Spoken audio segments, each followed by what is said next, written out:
बिस्मिल्लाहिर्रहमानिर्रहीम। अस्सलाम वालेकुम। इस वीडियो से हम एक नए चैप्टर का आगाज़ करेंगे और वो चैप्टर है पीरियोडिक टेबल के बारे में। ये जो चैप्टर है इसकी बहुत ज़्यादा अहमियत है क्योंकि सारी केमिस्ट्री इसी पीरियोडिक टेबल के गिर्द घूमती है। पीरियोडिक टेबल में सारे एलिमेंट्स को एक तरतीब से रखा गया है, तो इसी तरतीब की हिस्ट्री देखेंगे, यानी पीरियोडिक टेबल का इंट्रोडक्शन देखेंगे।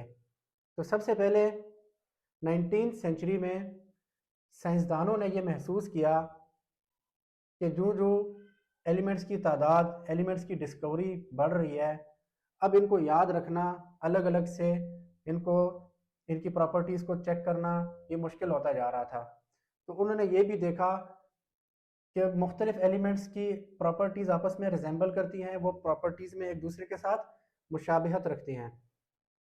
तो इस वजह से उन्होंने ये कोशिशें तेज़ कर दी कि किसी तरह इन एलिमेंट्स को ग्रुप्स की शक्ल में तरतीब दे दिया जाए। तो सबसे पहले डोब्रीनियर ने एक ट्राइएड का कॉन्सेप्ट दिया। डोब्रीनियर एक जर्मन केमिस्ट था। उसने एलिमेंट्स को 3 के ग्रुप में तरतीब दिया, यानी हर ग्रुप में उसने 3-3 एलिमेंट्स को रखा और उसके मुताबिक कि जो सेंट्रल एलिमेंट होगा, यानी कि अगर क्लोरीन, ब्रोमीन और आयोडीन में देखें, जो सेंट्रल एलिमेंट है यानी ब्रोमीन, उसका एटॉमिक मास एवरेज होगा ऑफ द अदर 2 एलिमेंट्स, यानी कि बाकी जो 2 एलिमेंट्स हैं इनके एटॉमिक मैसेस को प्लस करेंगे, उसका एवरेज निकालेंगे, तो जो आंसर आएगा वो सेंटर वाले एटम का एटॉमिक मास होगा। तो ये याद रखें कि जो डुब्रीनियर का ट्राइएड था वो 3-3 एलिमेंट्स का सेट था और उन एलिमेंट्स की प्रॉपर्टीज उसके मुताबिक एक दूसरे से रिजेंबल करती हैं। तो उसका जो मेन कॉन्सेप्ट था कि फर्ज करें ये 3 एलिमेंट्स है ए बी सी, तो सेंटर वाले एलिमेंट का अगर एटॉमिक मास मालूम करना है तो वो कहता है कि वो इक्वल होता है पहले और आखिरी एलिमेंट के एवरेज एटॉमिक मास के, यानी कि एटॉमिक वेट या एटॉमिक मास ऑफ बी वो इक्वल होगा एटॉमिक वेट ऑफ ए यानी इसका प्लस एटॉमिक वेट ऑफ सी यानी ये वाला, इनको प्लस करेंगे, इसका एवरेज निकालेंगे, जो आंसर आएगा वो बी का एटॉमिक मास होगा। यहाँ पे एक बात याद रखें कि आजकल जो हम long form of periodic table या मॉडर्न पीरियोडिक टेबल स्टडी करते हैं वो एटॉमिक नंबर के हिसाब से तरतीब दिया गया है, लेकिन स्टार्ट जो हुआ था वो एटॉमिक मैसेज के हिसाब से हुआ था, बाद में ये चेंज होता गया वक्त के साथ। तो इस हिसाब से डोब्रीनियर ने उस वक्त के जो दरियाफ्त शुदा एलिमेंट्स थे 30 प्लस, उसमें से कुछ एलिमेंट्स को अपने ट्राइएड वाले फार्मूले के हिसाब से तरतीब दिया। तो उसके 2 ही उसूल थे कि एलिमेंट्स को 3-3 का सेट बना के ग्रुप बनाया उसका, और उसने बताया कि जो सेंट्रल एटम है या सेंट्रल एलिमेंट है उसके एटॉमिक मास बाकी पहले और आखिरी के एटॉमिक मासेस के एवरेज के इक्वल होगा। तो फॉर एग्जांपल ये जो लिथियम है इसका एटॉमिक मास होता है 7 और पोटेशियम का होता है 39। अब हमें सोडियम का एटॉमिक मास मालूम करना है, तो उसके लिए एटॉमिक वेट ऑफ सोडियम जो है वो इक्वल होगा लिथियम का एटॉमिक वेट यानी 7 प्लस पोटेशियम का एटॉमिक वेट और इसका एवरेज निकालेंगे। तो आप देखें ये कितना हो जाएगा 46/2, तो ये आ जाता है 23। तो ये सोडियम का एटॉमिक मास आ जाता है। इसी तरह उसने कैल्शियम, स्ट्रोंशियम और बेरियम को एक ग्रुप में रखा क्योंकि उसके मुताबिक इनकी प्रॉपर्टीज आपस में मुशाबहत रखती है। तो कैल्शियम का एटॉमिक मास या एटॉमिक वेट था 40 और बेरियम का 137। अब स्ट्रोंशियम जो है सेंट्रल एलिमेंट, उसका एटॉमिक मास किस तरह निकलेगा, कैल्शियम और बेरियम के मैसेस को प्लस करेंगे, उनका एवरेज निकालेंगे, जो आंसर आएगा वो स्ट्रोंशियम का होगा।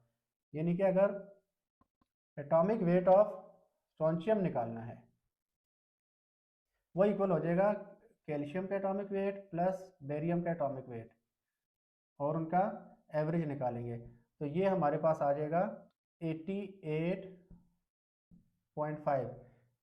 तो उसने स्ट्रोंशियम का एटॉमिक वेट 88 लिखा था राउंड अबाउट। एक और एग्जांपल क्लोरीन, ब्रोमीन और आयोडीन, ये भी ट्राइएड एलिमेंट्स का एक ग्रुप बनाया गया। इसमें क्लोरीन का एटॉमिक वेट होता है 35.5 और आयोडीन 127। तो इसका एवरेज किस तरह निकलेगा, यानी 35.5 प्लस 127, तो sum of quantities divide by number of quantities, average निकल आएगा। तो एवरेज आपके पास आ जाएगा, इनको प्लस करेंगे तो एवरेज आ जाएगा आपके पास 80। तो वो जो 80 है ये ब्रोमीन का एटॉमिक वेट या एटॉमिक मास कहलाता है। तो अब जो एलिमेंट्स उस वक्त डिस्कवर किए गए थे वो तकरीबन 32 के करीब करीब थे, लेकिन डोब्रीनियर ने उसमें से चंद एलिमेंट्स को अपने ट्राइएड वाले फार्मूले के हिसाब से ग्रुप्स में तरतीब दिया, यानी कि सारे एलिमेंट्स को वो तरतीब नहीं दे सका था। तो उस हिसाब से ये जो डोब्रीनियर ट्राइएड है, इस कानून में कुछ खामियां पाई गई। उन खामियों में से नंबर 1 के all the known elements could not be fixed in the triads, यानी कि उस वक्त के जितने भी एलिमेंट्स दरियाफ्त शुदा थे वो सब को इस तरतीब से नहीं रख सके। उसके बाद in the same group law was not obeyed, यानी कि ऐसा भी हुआ कि एक ही ग्रुप में जो एलिमेंट्स रखे गए थे वो अपने ही बनाए गए कानून को फॉलो नहीं कर रहे थे। फॉर एग्जांपल डोब्रीनियर ने फ्लोरीन को क्लोरीन ब्रोमीन आयोडीन वाले ग्रुप में रखा था। अब अगर हम देखें, क्योंकि उसके मुताबिक 3 का ग्रुप लें, उनमें से पहले और आखिरी का एटॉमिक मास एवरेज निकालें तो बीच वाले का एटॉमिक मास आपके पास आ जाएगा। तो यहाँ पे अगर हम फ्लोरीन का एटॉमिक मास लिखें वो होता है 19। अब आप देखें कि हम 19 यानी फर्स्ट और थर्ड एलिमेंट फ्लोरीन और ब्रोमीन का एटॉमिक मास इनका एवरेज निकालें तो देखते हैं कि वो क्लोरीन के इक्वल आता है कि नहीं। तो 19 प्लस 80 डिवाइडेड बाय 2, तो ये हो गया जी 99 और ये हमारे पास आ गया 49.5। तो ये 49.5 बनता है क्लोरीन का एटॉमिक मास डोब्रीनियर ट्राइएड के रूल के हिसाब से, लेकिन हमारे पास क्लोरीन का एटॉमिक मास होता है 35.5। तो ये कुछ खामियां थी जिसकी वजह से ये लॉ जो है वो ज़्यादा देर नहीं चल सका। तो नेक्स्ट वीडियो में हम मज़ीद पीरियोडिक टेबल के इंट्रोडक्शन में दीगर साइंटिस्ट का जो किरदार था उसके बारे में बात करेंगे। तो तब तक के लिए इजाज़त दीजिए, अल्लाह हाफिज़।